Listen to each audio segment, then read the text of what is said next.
কুমিল্লা চান্দিনা হাটে এদিকে আওলাদ ব্যাপারীকে দেখা যাচ্ছে। আওলাদ ভাই, আসসালামু আলাইকুম। ওয়ালাইকুম সালাম ভাই। কি গরু দেখাশোনা চলছে নাকি? তারা চাইতেছে ভাই।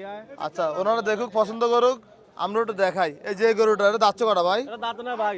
এখনো দাঁত নাই? না না ভাই। কি বলেন, সত্যি নেই? ওগুলো দাঁত দেন, এক করে দেয় দেই। আচ্ছা, কত চাইছেন এটা আজকে বাজারে? এটা 145। 1,45,00,000। কত বলছে বাজারে? বাজার বলে ভাই 30 ভাঙে ভাই। কত বলেছেন আপনি? একবার কই দিছি ভাই 30। একবার 35। কবে আনছেন এগুলা? আজকে ভাই।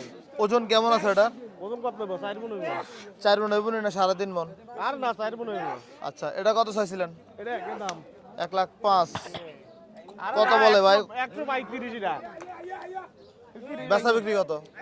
এটা নিয়ে যাই একবার 30,000 বলবো। 30। হ্যাঁ। 30,000। এটা চেয়ে তো মনে হয় এটা বড়। হ্যাঁ ভাই।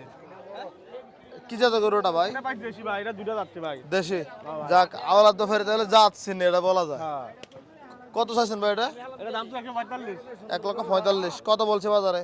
30 ভাঙে বলে। 30 ভেঙ্গা বলে। বেচা বিক্রি কত ভাই? 30 রুপে লাগবে। 30-এর উপরে লাগবে। বাজার কেমন দেখতেছেন আজকে? মোটামুটি খারাপ না ভাই। মোটামুটি খারাপ না? না। আপনার নাম্বারটা বলেন তো ভাই। 077 688 ভাই ওইদিকে একটা লাল শাহিওয়ালটা দেখায় তো, ওই যে ওই মরিচা লাল। এই যেটা মনে হচ্ছে জিম করে আনছেন, এটা কাশ্মীরের আপেল। এটা কত ভাই? এটা দিয়ে দিবে 115 এক মুঠ। দাচ্ছে নি? একদম। একদম। হ্যাঁ। দুটো 100 টাকা কম হতো না। আচ্ছা আচ্ছা, হ্যাঁ। 100 টাকা কম হবে না ভাই? 100 টাকা কম করলে তো না। আচ্ছা, মোট কটা আনছেন আজকে? হ্যাঁ। মোট কটা আনছিলেন? আজকে 23টা বাবা। এই সব? হ্যাঁ হ্যাঁ। আচ্ছা, ধন্যবাদ আপনাকে। আসসালামু আলাইকুম। ওয়ালাইকুম সালাম ভাই।